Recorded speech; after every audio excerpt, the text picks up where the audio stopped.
Yeah. All right. Strike update. Strike update. Still going. Still going. The actors are meeting. Apparently, they were given their best and final offer They by the always say that, though. studios. They But the always say that. studios, they said the same thing about the writers' strike, and that's when it ended after the best and final offer. I saw an update today that the SAG, the people from the no, sorry, not SAG, SAG. Um, they said that they received the offer, that they were discussing it, that they liked what they heard, but there was still a lot of AI stuff that they did not like. Yeah. So Yeah. let me read Good. it. It says, this morning our negotiations finally responded to the AMTP's last best and final offer. Please know every member of our TV theatrical negotiation committee is determined to secure the right deal and thereby bring the strike to an end responsibly. There are several essential items on which we still do not have an agreement, including AI. We will keep you informed as events unfold in solidarity and gratitude. And then the last thing that they said was, according to the THR, the studios want to make a one-time payment for an actor's digital AI scan, thus securing the right to reuse AI scans forever without any further compensation and consent. And the SAG people do not like that. The studio's latest offer would reportedly allow them to secure rights to use digital scans of deceased actors without consent of their state or the union. The SAG has encountered that there must be a compensation and consent of reuse of actor scans if they so accept it. So doesn't look like this shit is gonna end this weekend. So No. Maybe once Disney starts to bleed from the Marvels, maybe they'll be like, you know what, guys, maybe we should tap. well, it's gonna suck when I'm the only one in the theater watching it. I feel like I'm the only one excited for that movie, but okay, it's fine. I mean, the trailers look cool. So, folks, tune in next week for a review of the Marvels. However, like all 10 of you that are going to see this movie. It's gonna be 5 more people that saw the Flash, so Why? Why do you hurt me? Why do you hurt me so? What did I do to you, Chema? You brought the Marvels up first. You brought the Marvels I talked about reviewing it. You made the joke that you're the only one that's going to watch it. Yeah, so I am, probably. What if, hypothetically, what if it bombs hard? What if I'm not talking like only 500 million. I'm talking, what if it bombs like not even scratching 200 million? It's gonna make more than 200 million. Hypothetically, how badly do you think Disney like freaks out? They're already freaked out. Honestly, my biggest concern, my biggest problem is not the Marvels, it's the Percy Jackson show, because it's coming out in December. That is my biggest worry. Not because it's gonna bomb, because it can't bomb. It's a show on Disney Plus, but just sucks that the actors can't promote it, Yeah. Well, also, and this has nothing to do with that, but supposedly, who's cast as Blade again? Mahershala Ali. Yeah, yes, he's back. He's back. No, so supposedly though he's pissed and he's considering walking. Yeah, but that got solved already. Did it? I saw this recently. Yeah, but something new came out like today or like yesterday. Yeah, they already like they kind of he had like some demands and he was pissed that they couldn't like get a new update or something. So I think they just confirmed today that it's gonna be R-rated, like definitely, and I think that convinced him to stay. All right, I hope it works. I want Blade to be good. Me too. Let's see how they fuck this up. But we're not here to talk about Blade, are we? Oh, no. We're here to talk about. The slightest. All right, Chema, hit the intro.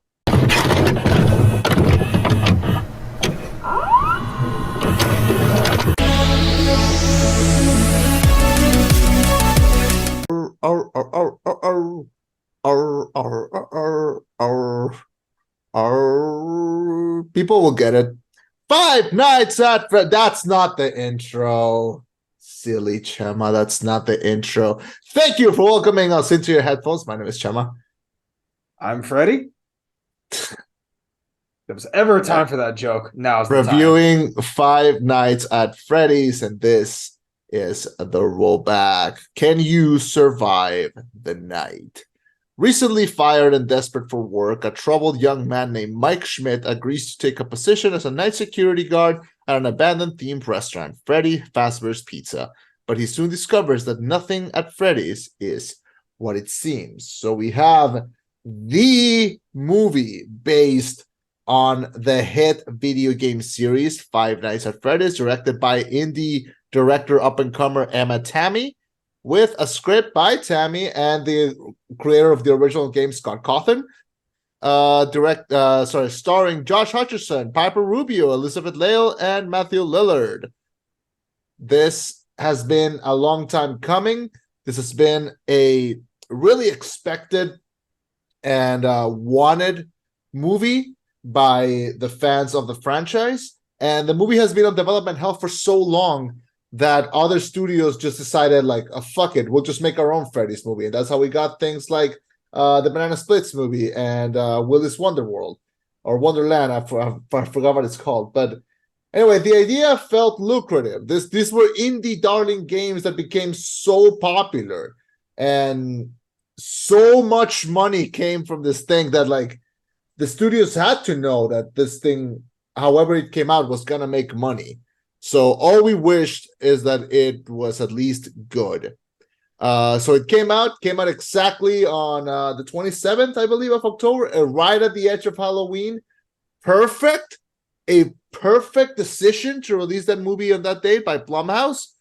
And it came out both in theaters and on Peacock at the same time. So you could watch it at home or you could watch it in theaters, depending on how you preferred. This movie just crossed the $200 million mark today. And I cannot believe that it's going to end up being one of the most lucrative movies of the year. I'm excited to discuss it. I'm a fan of the games.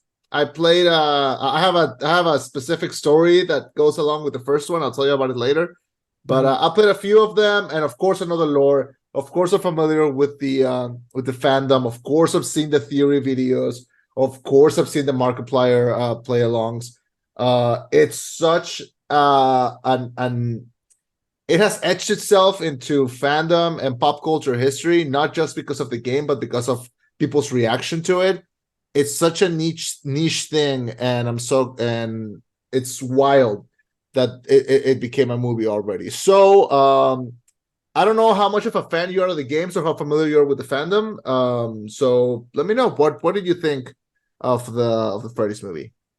I am somewhat of a fan. I'm not going to lie to you and say I'm the biggest Five Nights at Freddy's fan, but I like the games. I've played a few of them. I'm a bigger fan of the lore. I'm a bigger fan of the backstories. I like watching the overarching stories and everything like that. That I do enjoy. So I'm coming at this from the perspective not as someone who is like a diehard fan, but as I would say a filthy casual. And I would say as a filthy casual, I liked it. I got the beats that I was looking for. I was like, okay, this is Mike Schmidt. That Abby, that's probably Baby. Vanessa, she comes out later, but I get why they're bringing her out now. Matthew Lillard, of course, he's what's his name? I'm trying to remember again. Don't tell me. Damn it! You should have told me to tell you. Yeah, William Afton. I'm wondering where they're gonna bring out his partner. I'm wondering if that's maybe Mike's dad. Because I know in the games, Afton does kill not his partner's kid. He kills his partner's kid, but it's a girl, not a boy. So I'm kind of wondering how that's going to play out. But okay, from an outsider's perspective, looking in, I took my nephews to go watch this movie. It's fucking expensive to take kids to the movies, for a warning.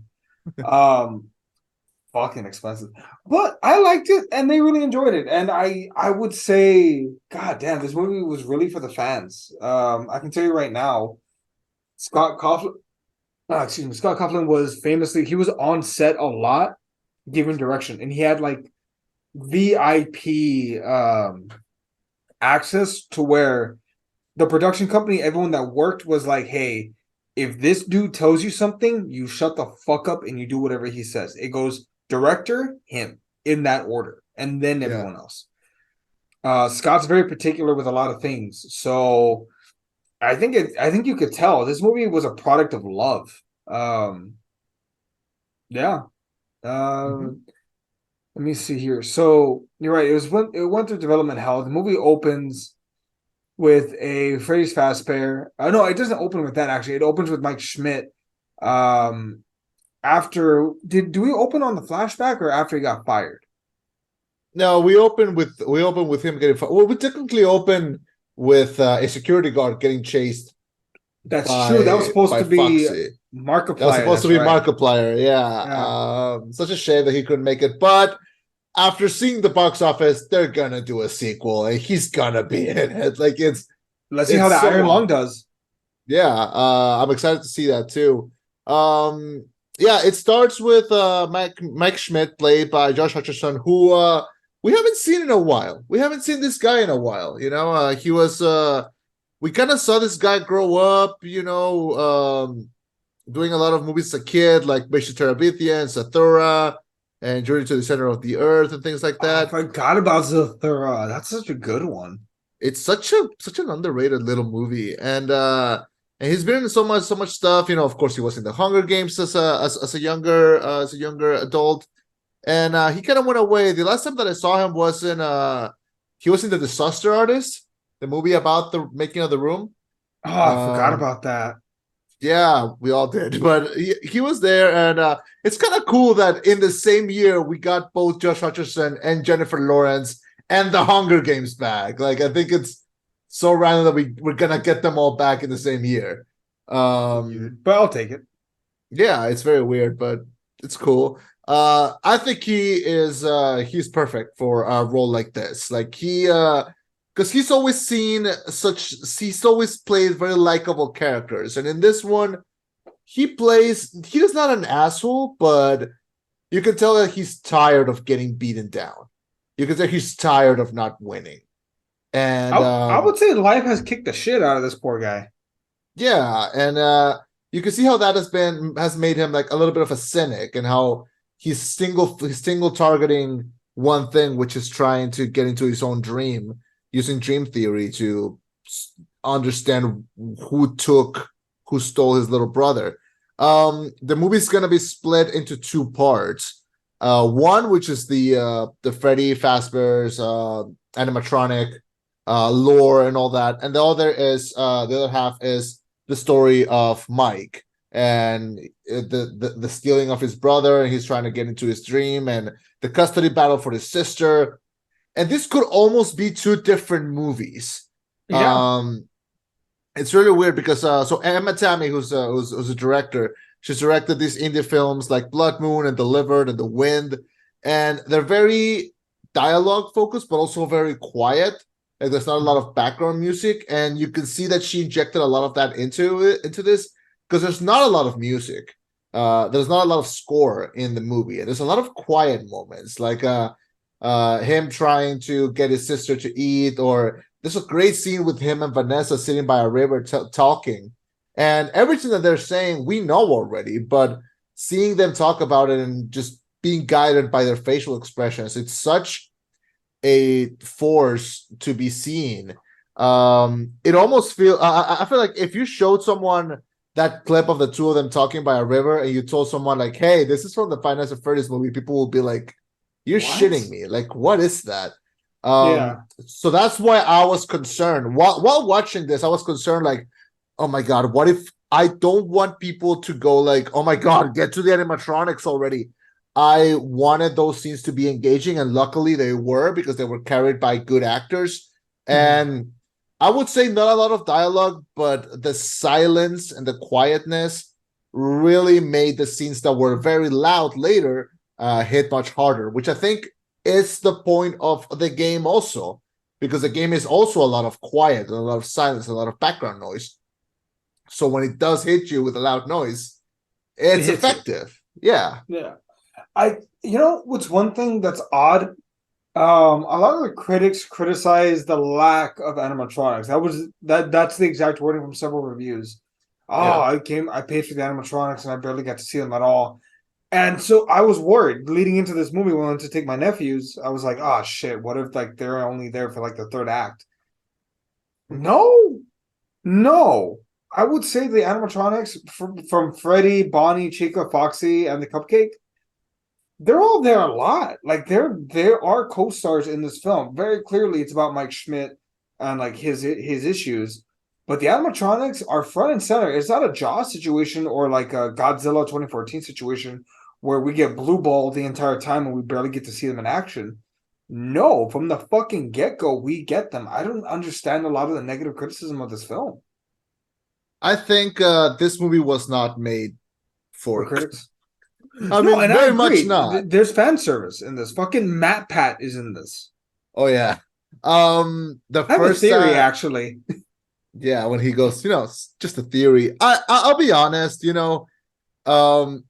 I think his cameo could have been a little Funny. better. I mean, funny because, like, look, I saw this movie again a couple nights ago. I took my sister to see it, and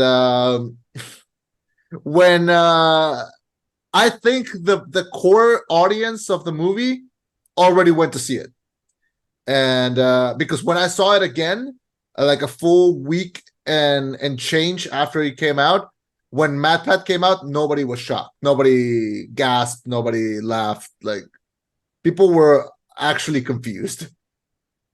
Oh, like they didn't Like get the insider joke. they did not get the joke, and okay, it's fine. It was definitely a fan service joke, but here's something that happened when I was watching it a second time.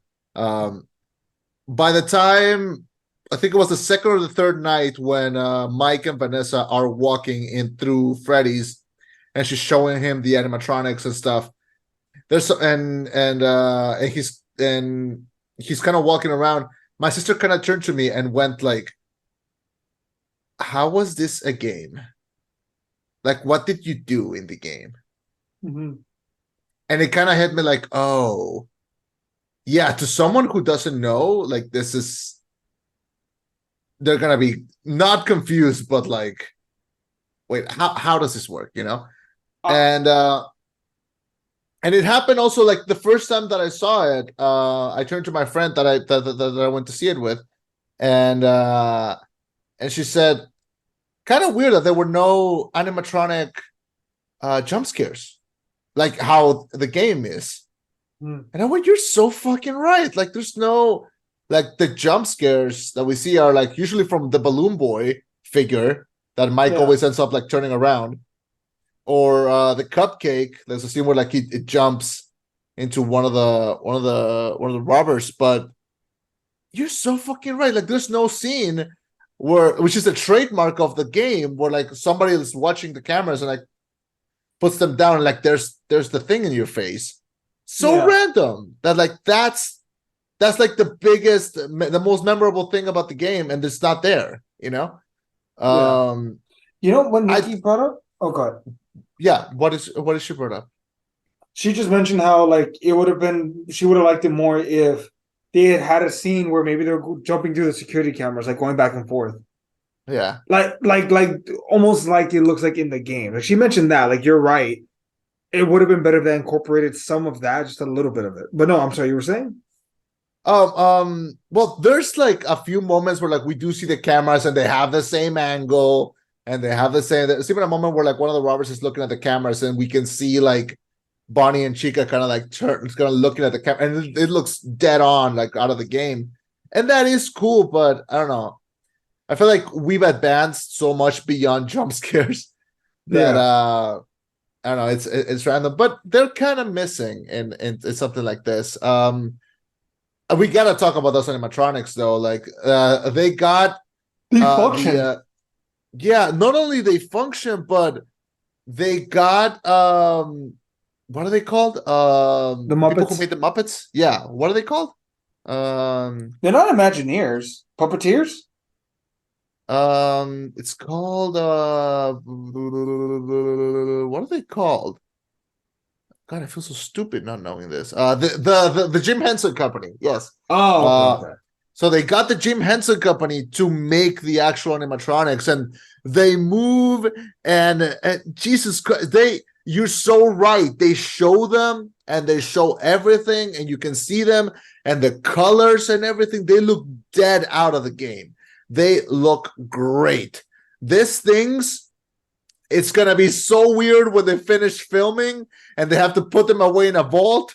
And then later they're gonna send some poor intern like, hey, can you go to this vault and pick up like, I don't know, like a random prop, and this poor intern has to like walk in and just see those things just sitting there. Why? Jesus, I would be horrified.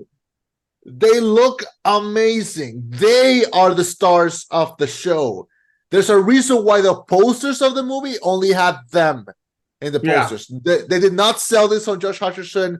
They did not sell them on Matthew Lillard. They sold it on these things. And very true. God, they look incredible. And I'll be shocked if they don't announce a sequel, because after all the work and heart they put into those, you're going to want to use them again. You know that was expensive.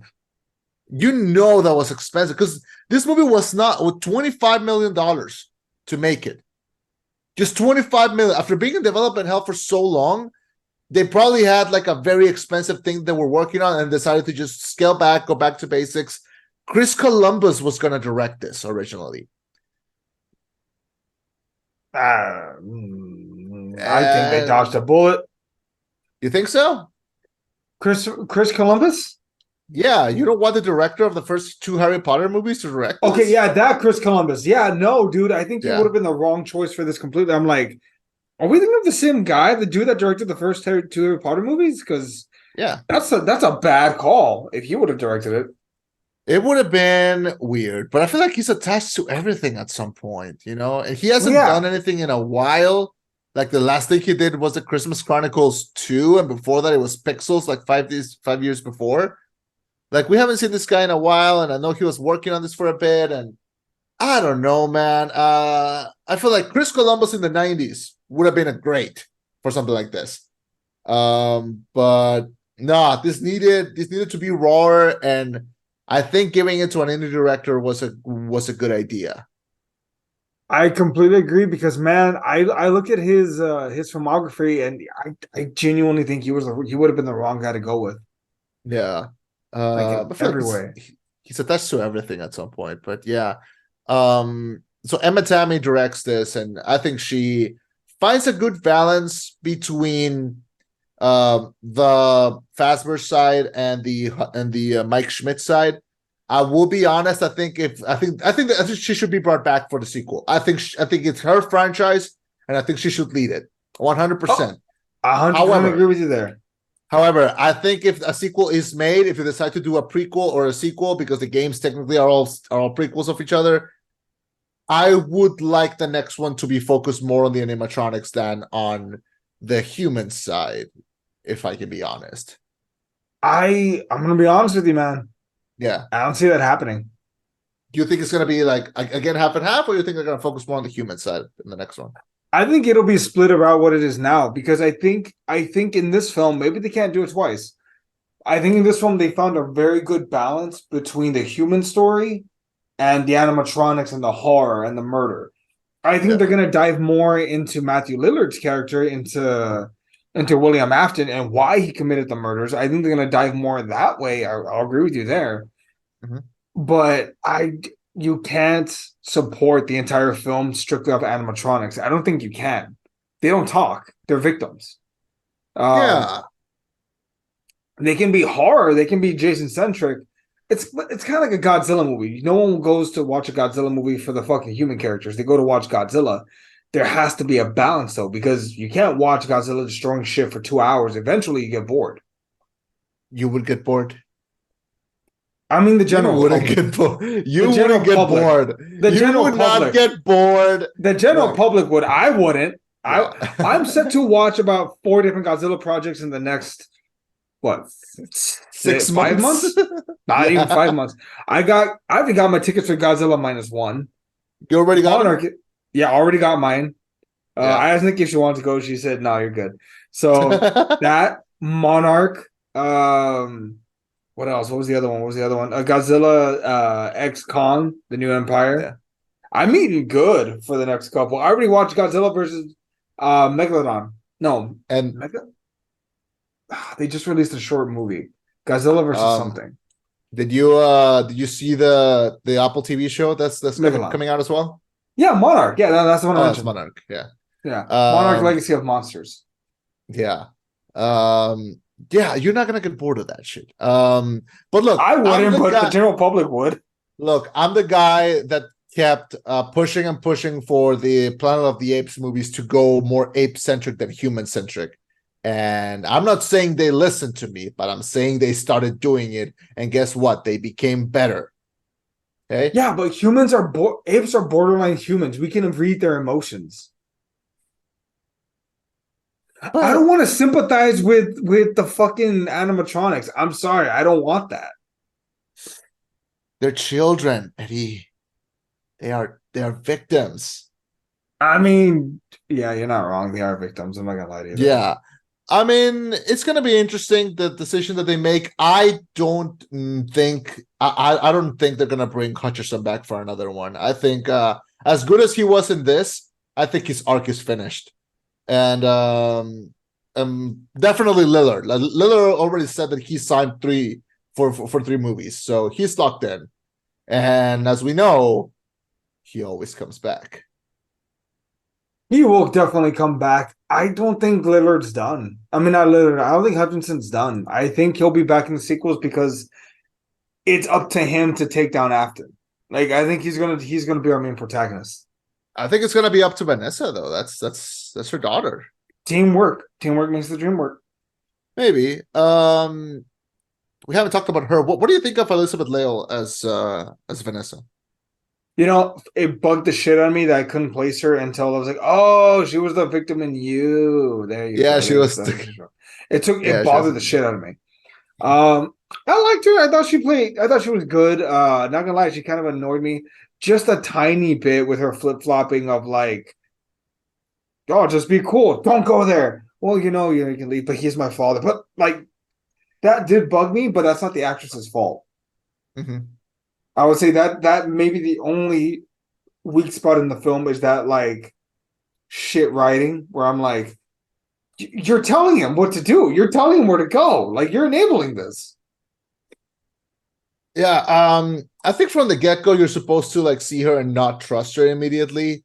Because the way that she acted and the way that she was bouncing, she and Hutcherson had totally different energies. Like there's a very strange moment where when she's talking about the pizzeria and she's talking about Freddy and like the animatronics, and he's so confused. He's so like weirded out by everything, and he's so locked into this being like a horror thing, and they're playing that song, and he's so confused, and then she kind of goes like, "You want to dance?" Like they're not mismatched, but like the energies are so completely different. And that's not a gag on them or the director or anything. It's just like I felt like she was gonna walk in and say the same thing to whoever was there, like, and he was just on the receiving end, which I think it's on purpose. Yeah, I think it felt weirdly. It felt very like video gamey, like an NPC telling you something. Yeah. So it worked. Yeah. Do you think there was a draft of this film where she was an animatronic? Vanessa? Yeah, because I know there's a theory that she's maybe Afton's daughter. They said it in the movie. Yeah. No, but like actually, like in the game, she's Afton's daughter. Oh. Like she's a recreation of the daughter that he lost. Well, do you think there's any truth to that? In the game Security Breach, there's her character goes into like something a little dark. But I'm gonna save that for spoilers. We're in spoiler territory. We're fine. Kind of. All right, fucking ladies and gentlemen. It's a spoiler for the game, so yeah. Ladies and gentlemen, spoiler and brawl in 3, 2, 1, go. So she starts as like kind of helping the main character in Security Breach, and then she ends up becoming like the villain. She ends up going through a twisted route. Really? Yeah, and I think they're changing that completely for the continuity of the movies, which is not a disservice. I think it's actually helping. I would prefer her stay in the light side. I think the ending where she gets stabbed by Afton. There's a genuine raw sadness in her face. Like she genuinely did not expect her own father to stab her like this, and she communicates that only with her face. And I would hate to see that and then see her, turn to the dark side. Because I do think the franchise is eventually going to fall on her shoulders. So I don't think Schmidt is coming back. I think the arc is finished. I think he learned his lesson. He learned to let go of his brother. And I think he's gonna want to keep his sister safe. Which, by the way, we gotta talk about that scene, like the ending of the movie when they're having lunch, and she says, like, they're so alone. Can we go visit them? He makes this face. He communicates like, are you fucking shitting me, woman? Like in a single small expression. Like, I think it's so difficult to make that face specifically, like, and just make it convey so much, because the 2 times that I saw this movie, that scene was the biggest gut bust. Everyone laughed, and I feel like in a horror movie, you need a scene to make you like calm down. Yeah. And that scene so much was done with so little. Just like that one expression of him going like, "Are you fucking shitting me?" Like and he just being like the kindest soul, just being like, the good thing is that we're fine, like shut up and eat your pancakes. Yeah, like just like shut up and eat your pancakes. Like it was such a good micro moment from Hutcherson that just cements what a good actor he is. Because like it's so easy to I feel like it's so much harder to do that than loud hammy expressions, and I think he nailed that. Do you think we ever get Henry Emily? Oh, I'm kind of hoping maybe he comes out in the next one or the one after that. Maybe. I wholeheartedly believe that they're gonna make 3, because this was just $200 million in 2 weeks. Cannot believe that. These numbers are impossible. Dude, I might have the perfect actor to play Henry Emily. Who do you want it to play? Skeet Ulrich. Yeah, oh my god. Look, what if he did? Look, I wouldn't put it past them, because there is a Scream reference in this movie. Yeah. Oh, you told me here. Tell the crowd. Okay, so there's a scene where we see Afton in the Springtrap suit, and he walks out and he's holding the knife and he cleans it off before using it. It's such a good call out to Scream, and such a good call out to like him being revealed as the villain, which is so much more obvious in this one than in the previous one. Because like when I saw it, like the first time everyone knew, of course, but like the second time, people around me were like, "Well, of course it's him." Not only because it would be a secret, but because he's the only other character that has shown up. Yeah, be extremely obvious. Imagine if he plays the Henry Emily, or there's another one, and I don't know if this is as like impactful. Jim Carrey. Jim Carrey's retiring though. I heard, but I mean, what if this is how he goes out? He wants to go out playing Dr. Ekman for the last time. Really? That's the one that he's gonna die on? That's the hell he's gonna die on? Yeah, he fucking loves it. He's having such a ball with that.